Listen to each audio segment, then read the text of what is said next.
क्या समा आ गया है, सास काम कर रही है और बहू।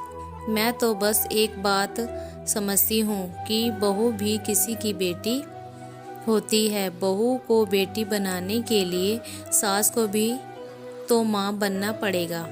उसकी भावनाएं समझनी होगी।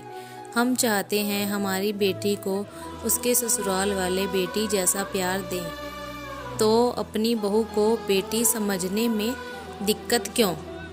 दोपहर में गपशप के इरादे से रेनू जब बबीता के घर आई तो देखा वह काम में व्यस्त थी। धीरे से झांककर देखा, कमरे में बहू चादर तानकर आराम से सोई है। क्या जमाना आ गया है। बूढ़ी सास आराम करने के दिनों में बेचारी काम में लगी है और बहू चादर तानकर आराम से सो रही है।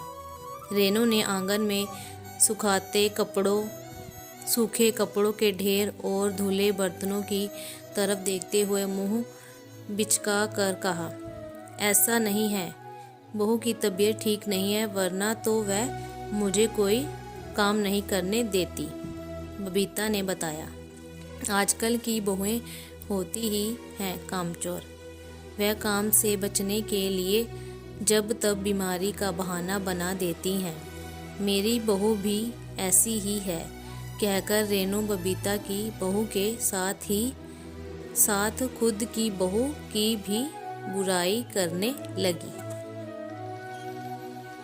ऐसा नहीं है, जब हमारी बेटी की तबीयत खराब होती है तब क्या हम उसे खाना बनाकर नहीं खिलाते, तो फिर बहू को बनाकर खिलाने में क्यों तकलीफ।